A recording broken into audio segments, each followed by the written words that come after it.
Hi all, welcome to our channel Bhavani Free Job Information. So today topic is self introduction. So most of the candidates are rejecting through the self introduction. చాలా మంది self introduction వల్లనే కంపెనీస్లో reject అవుతున్నారు. So what is the tricks, ఏం tricks use చేయాలి మనం self ఇంట్రొడక్షన్లో అనేది మనం ఈ ఛానల్ ద్వారా నేర్చుకుందాము. మీరు ఇది అప్లై చేస్తే ఎలా అయితే నేను చెప్తున్నానో అది మీరు ఫాలో అవుతే కంపల్సరీ 99% మీరు సెలెక్ట్ అవుతారు. So please video end work చూడండి, కంపల్సరీ మీకు సెల్ఫ్ ఇంట్రొడక్షన్ అనేది అర్థమవుతుంది. అండ్ హెచ్ఆర్స్ కూడా మనకి క్వశ్చన్స్ అడగకుండా ఉండాలి అంటే ఇది కంపల్సరీ మీరు ఫాలో అవ్వండి. So first of all greetings.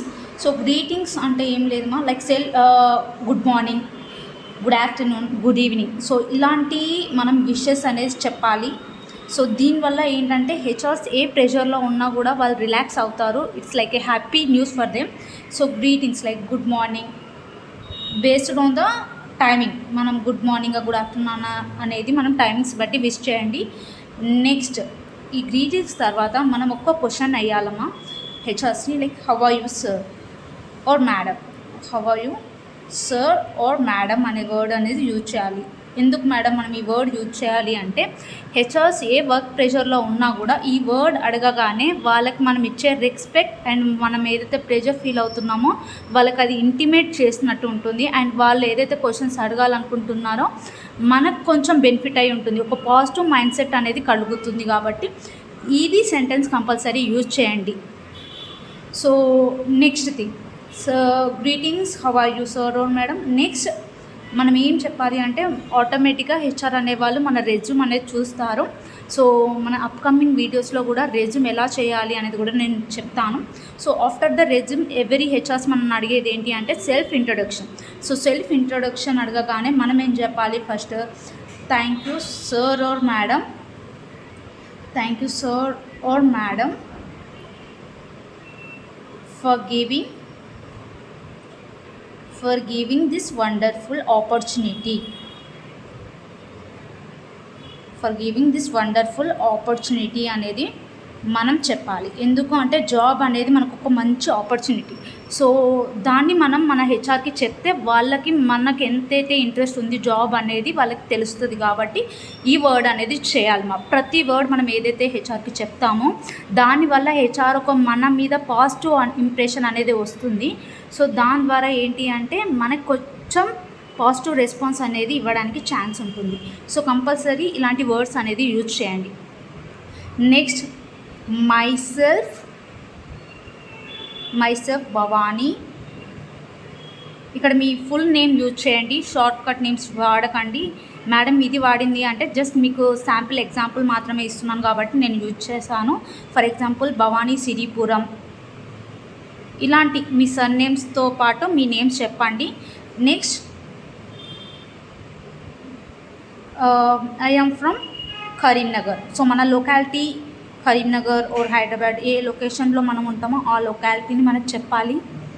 So location చెప్పిన తర్వాత next I belongs to nuclear family అంటే షార్ట్ ఫ్యామిలీ అని అర్థం. సో ఇది కంపల్సరీ మనం చెప్పాలి. అంటే మనం ఏ బ్యాక్గ్రౌండ్ నుంచి వచ్చాము అనేది హెచ్ఆర్కి తెలియడానికి కోసమే మనం ఇవన్నీ డీటెయిల్స్ చెప్పాలి. మై సెల్ఫ్ ఇంట్రొడక్షన్ అంటేనే మన గురించి మనం చెప్పుకోవడం. సో అందుకని ఇవన్నీ డీటెయిల్స్ చెప్పాలి. చాలామంది 2 minutesే చెప్తారు. అలా చెప్పడం వల్ల ఏంటిదంటే మీకు పాయింట్స్ అనేది మిస్ అవుతూ ఉంటాయి. సో కంపల్సరీ ఇవి మాత్రం మీరు మర్చిపోకుండా చెప్పండి. సో దీని తర్వాత మీ ఎడ్యుకేషన్ బ్యాక్గ్రౌండ్ చెప్పండి. కంపల్సరీ ఎడ్యుకేషన్ బ్యాక్గ్రౌండ్లో ఏం చెప్పాలి అనేది గుర్తుపెట్టుకోండి. చాలామంది I was completed my graduation in so and so college అని మాత్రం చెప్తారు. అది కంప్లీట్గా రాంగ్. అలా చెప్పకండి. వాజ్ కంప్లీటెడ్, నేను డిగ్రీ తీసుకుంటున్నాను సో ఇలా చెప్తున్నాను. I was completed my graduation, not degree. ఇక్కడ మనం గ్రాడ్యుయేషన్ అనే వర్డ్ యూజ్ చేయాలి. మై గ్రాడ్యుయేషన్ ఇన్ మీ college name. For example Sahaja degree and PG college. I was completed my graduation Sahaja degree and PG college with the stream of డిగ్రీలో streams ఉంటాయి కాబట్టి with the stream of like BSc ఏదైనా పెట్టుకోండి, BSc అని పెట్టేసి which is affiliated to, అంటే ఏ యూనివర్సిటీకి ఈ యూనివర్సిటీ అనేది ఈ కాలేజ్ అనేది కనెక్టెడ్ అనేది మనం ఇక్కడ చెప్తున్నాం. Which is affiliated to for example JNTU అని పెట్టేసి అనేది మనం మెన్షన్ చేయాలి. దీనివల్ల మన యూనివర్సిటీ కూడా యాడ్ అయి ఉంటుంది. So which is affiliated to JNTU university అని చెప్పండి. In the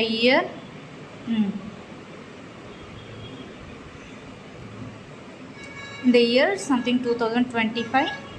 so next percentage ఉంటుంది కాబట్టి విత్ సమ్ పర్సంటేజ్, 80% అనేది పెట్టండి. ఈ ఇయర్ ఇక్కడ పెట్టచ్చు, ఇది ఇక్కడ పెట్టచ్చు, అది మీకు ఆప్షనల్. బికాస్ పర్సింగ్ వాళ్ళు కూడా ఉంటారు, ఎంబీఏ కానీ పీజీ వాళ్ళు పర్సింగ్ ఉంటారు కాబట్టి వాళ్ళు ఈ పర్సంటేజ్ అనేది పెట్టలేరు. So that is the reason నేను ఈ ప్లేసెస్ అనేది చేంజ్ చేశాను. మేడం ఏంటి ఫస్ట్ లాస్ట్కి ఇయర్ కాకుండా పర్సంటేజ్ పెట్టింది అనుకుంటారు. సో పర్సింగ్ వాళ్ళకి ఇది అప్లికబుల్ అవుతుంది.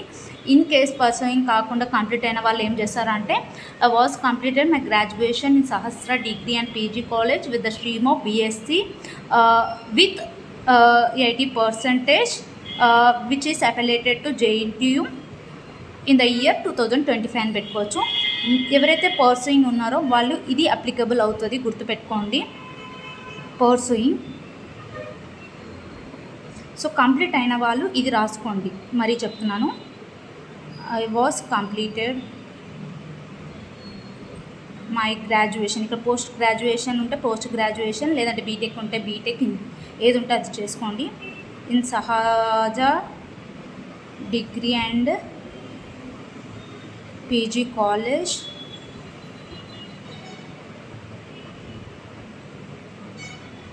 with the stream of BSc with 80%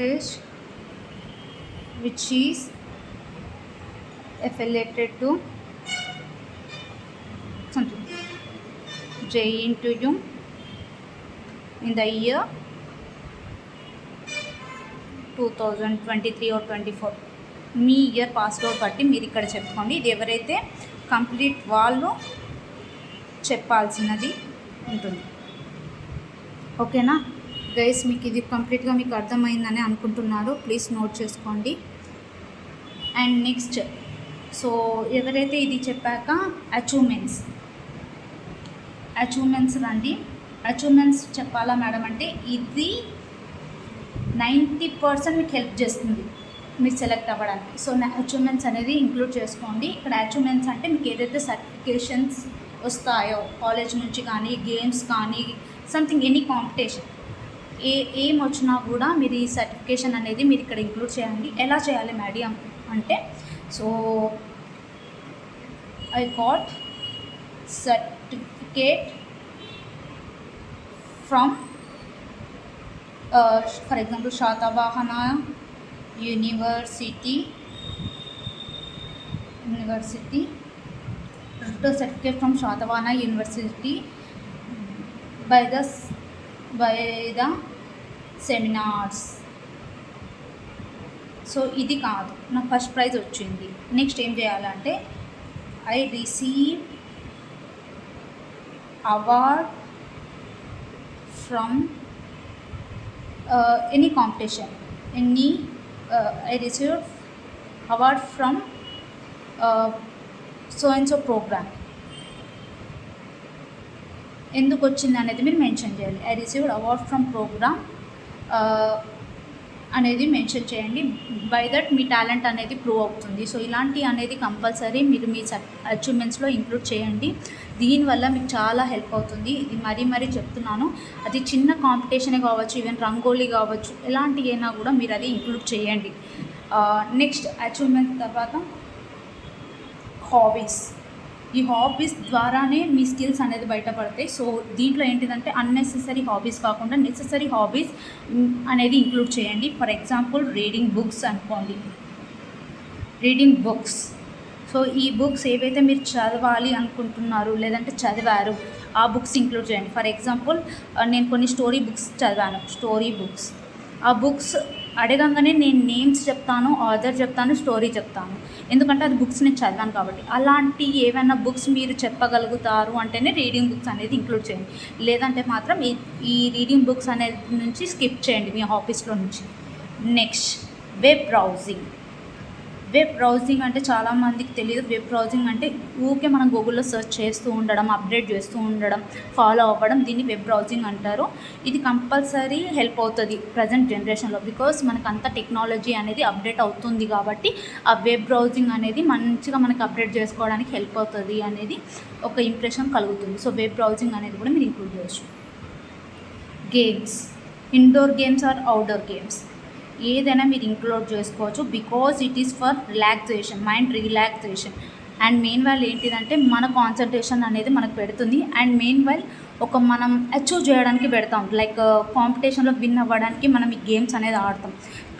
మనకి 2 రకాల హెల్ప్ అవుతుంది. One is mental pressure, mental stress అనేది తగ్గించుకోవడానికి. అండ్ మెయిన్ వైల్ ఒకటి మనం ఒక అచీవ్మెంట్ కింద ఫీల్ అవుతాం కాబట్టి ఇవి కూడా మెన్షన్ చేయొచ్చు. దానికి రీజన్స్ కూడా చెప్పచ్చు ఇలాంటివి.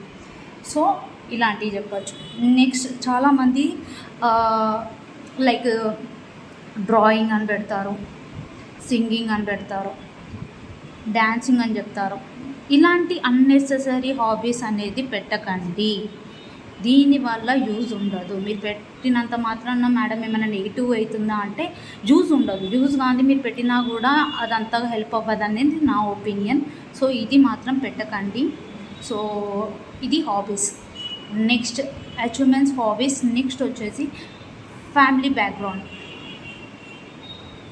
సో ఫ్యామిలీ బ్యాక్గ్రౌండ్ వచ్చేసి మీ ఫ్యామిలీలో ఎంతమంది ఉన్నారు సో అనేది మెన్షన్ చేయండి. ఫర్ ఎగ్జాంపుల్ మీ బ్రదర్, సిస్టర్ 5 మెంబర్స్ ఉన్నారనుకోండి, అది మెన్షన్ చేయండి. So when coming to my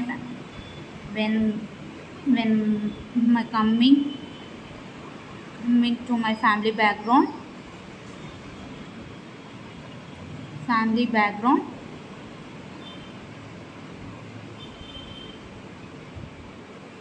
we are 5 members. So యంగరా, ఫాదరా, మదరా అనేది మీరు అక్కడ చెప్పండి. ఫాదర్, మదర్, సిస్టర్, బ్రదర్, అలా మీరు మీ రిలేషన్స్ నేమ్ చెప్పండి, మీ సిబ్లింగ్స్ నేమ్స్ చెప్పండి. వన్స్ ఎందుకు మేడం మీరు చెప్పాలి అంటే మన గురించి మనం చెప్పేటప్పుడు మన ఫ్యామిలీ కూడా ఇంక్లూడ్ అయి ఉంటుంది కదా.